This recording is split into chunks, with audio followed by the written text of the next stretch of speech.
안녕하십니까. 매일 아침 조간신문의 주요 기사를 딱딱 풀어서 해석해드리는 조간딱풀 3월 20일 수요일에 인사드립니다. 총선을 눈앞에 두고 윤석열 대통령과 한동훈 국민의힘 비대위원장이 2차 갈등을 벌이고 있죠.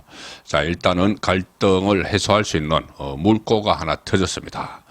오늘 아침에, 이른 아침에 황상무 대통령실 시민사회 수석이 사표를 내고 그것을 수용을 했다. 윤석열 대통령이 수용을 했다는 속보 기사가 떴습니다.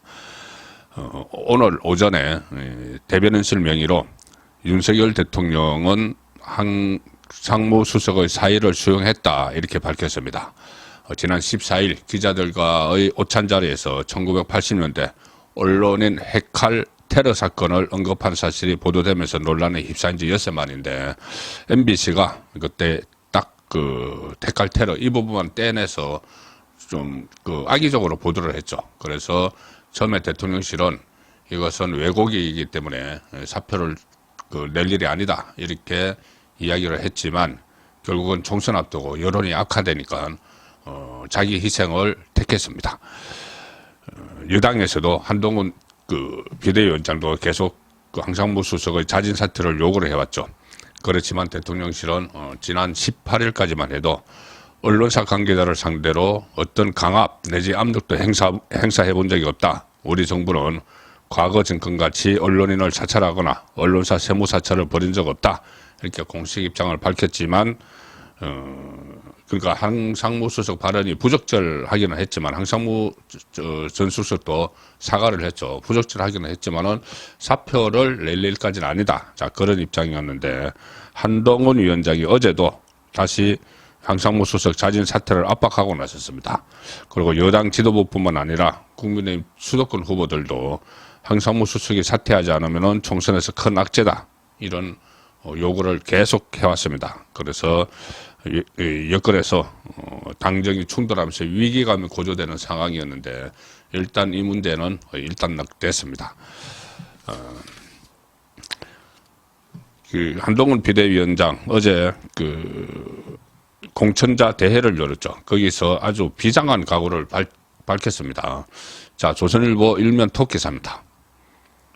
한 패배된 윤정부 뜻 못 펼치고 끝난다. 여당 이종섭 호주 대사 그리고 비례대표 갈등이 있는데 4년 전 총선에 참패 재연될까 지금 위기감이 고조가 되고 있습니다. 이 상황에서 이재명은 다시 윤석열 대통령 탄핵 이야기를 꺼내기 시작을 했습니다. 어떻게 보면은 한 180석까지 내심으로는 그렇게 하겠죠. 180석까지 얻어서 탄핵을 추진을 하겠다. 그런 생각이 내재되어 있죠. 이재명은 당장 사법 리스크 때문에 총선 끝나면 언제 감옥 갈지 모르는 상황이니 본인 입장에서는 무조건 판을 완전히 흔들어 버리려고 하는 그런 마음이 계속 순간순간 표출이 되고 있습니다. 국민의힘에서 22대 총선을 20여일 앞두고 총선 패배에 대한 위기감이 확산하고 있다. 여당 지도부와 수도권 후보들은 총선 악재가 되고 있는 이종섭 호주 대사와 황상무 시민사회 수석 문제 해결을 요구했지만 대통령실은 문제 없다며 기존 입장을 되풀이했다. 이건 어제까지 상황이죠. 자, 어제 밤까지 상황을 오늘 아침 조간신문에 썼기 때문에 황상무 이야기까지 문제 없다. 그렇게 대통령실이 이야기하고 있다고 기사를 게재했지만은 아침에 새벽에 전격적으로 사퇴를 했습니다. 여당 출마자들은 친윤, 비윤을 가리지 않고 이대로 가져간 기록적 패배였던 4년 전 21대 총선 결과가 되풀이될 것이다. 조속한 해결을 요구를 하고 있는데 일단 황상무 문제는 매듭 지어졌고 이종섭 호주 대사 문제도 어떤 식으로든 조만간 정리가 될 걸로 기대가 됩니다. 국민의힘 한동훈 비대위원장은 이번 총선에서 지면 윤석열 정부는 집권하고 뜻 한번 펼쳐보지 못하고 끝나게 된다.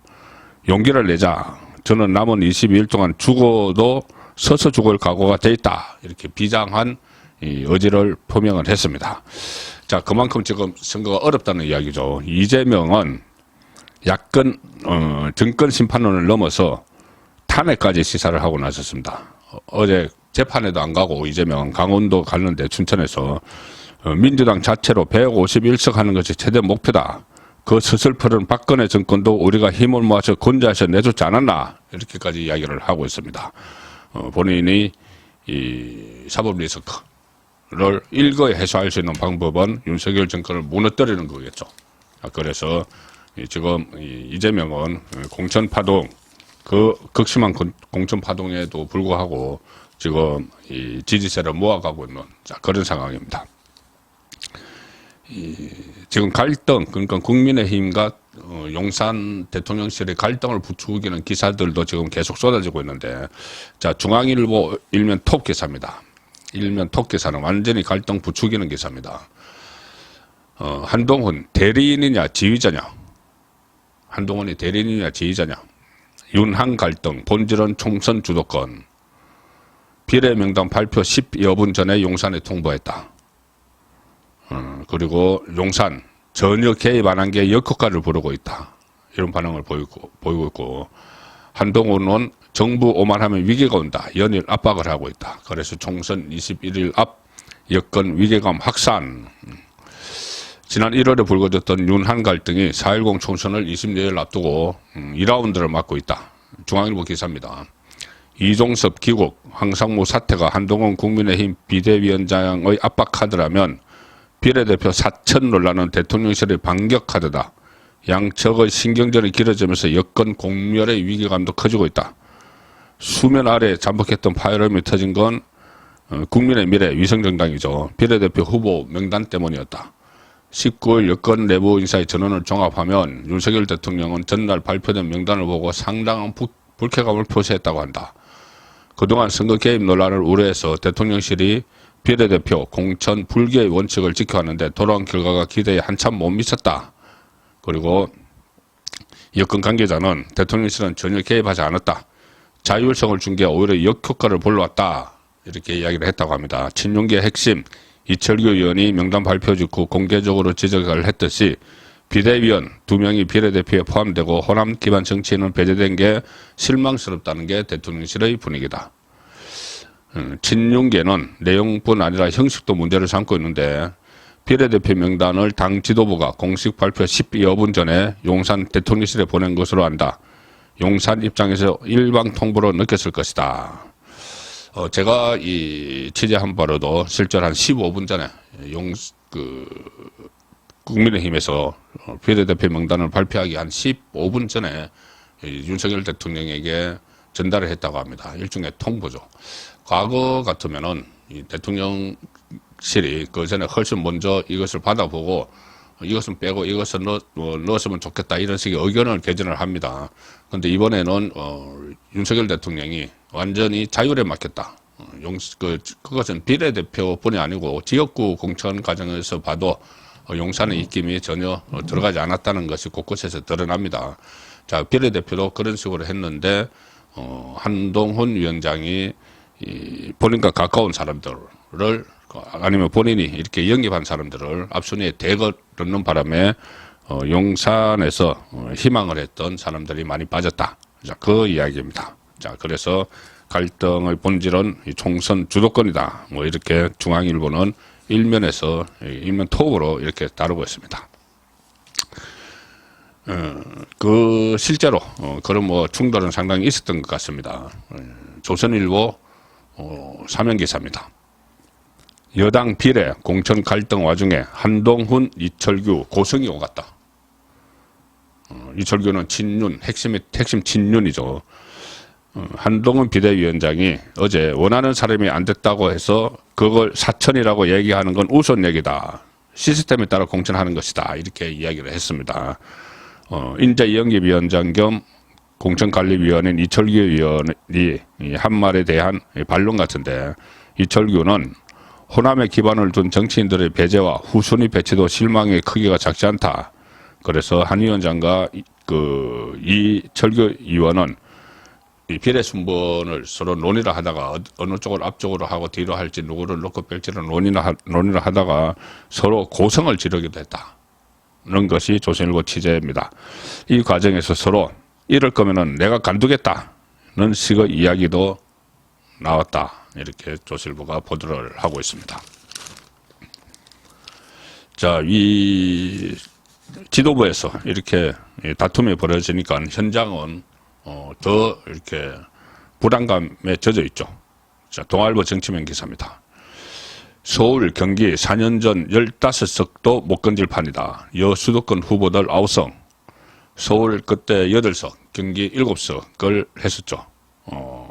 49석 중 서울은 그 8석, 경기는 59석 중 7석, 인천은 13석 중 1석 이렇게 했는데 그 참패를 당했는데 다시 그런 위기감이 고조가 되고 있다는 이야기입니다. 윤한 2차 충돌에 용산 리스크가 생겼다. 중도층 여 지지율 7일새 8%포인트가 빠졌다. 후보자들은 바닥 민심이 너무 안 좋다. 이렇게 지금 하소연을 하고 있습니다. 수도권 후보들이 꼽는 위험 요인 중 핵심은 중도층의 민심 악화. 한국갤럽 조사에서 국민의힘 24%, 민주당 33%, 중도층 지지율 격차는 9%포인트가 낮다. 이종섭 대사 출국 전에 한 조사만 해도 중도층 지지율은 국민의힘 32, 민주당 29였는데 이게 뒤집어졌다는 이야기입니다.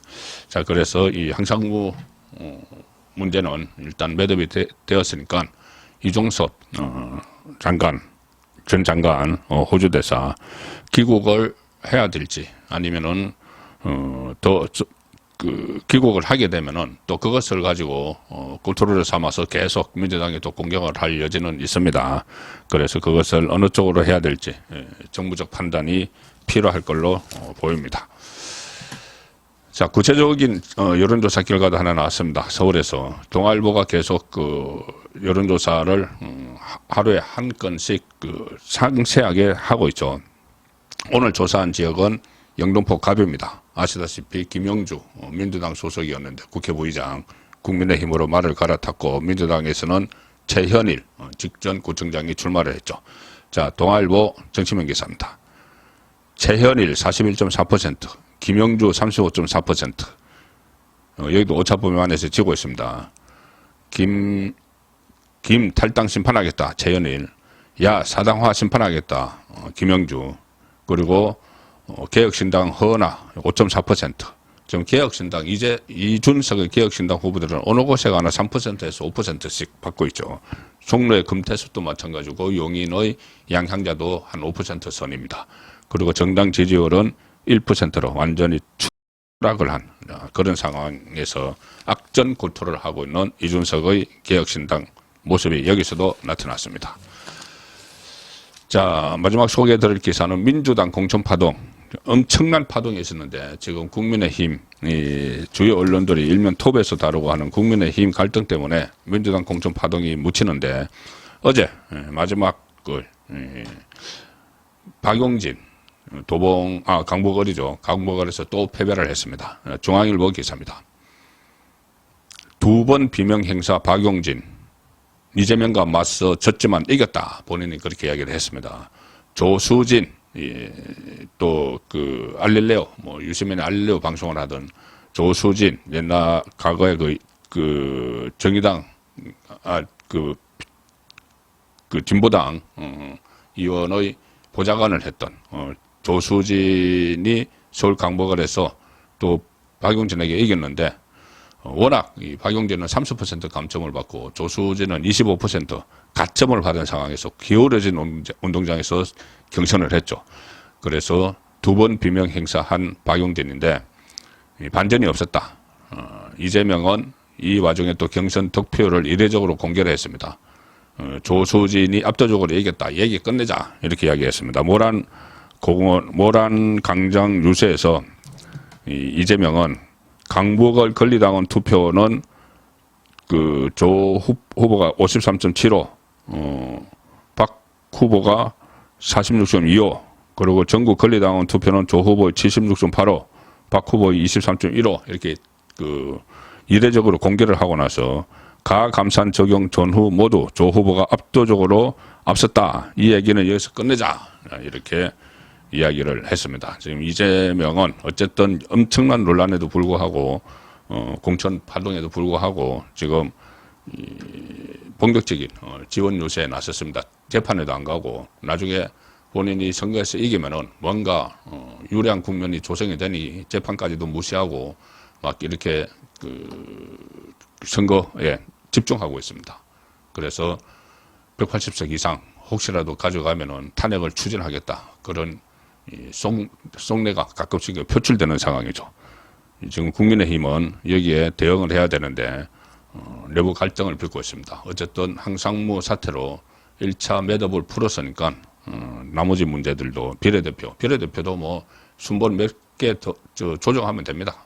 그리고 새로 정말 들어가야 될 사람이 빠진 사람은 집어넣고 하면 되는 것이고, 이종섭 장관 문제도 조만간 국민이 납득할 수 있는 수준으로 문제를 해결해서 이제 한 21일 남았는데 총선에 집중을 해야 될 것 같습니다. 3월 20일 보내드린 조간 다풀이었습니다.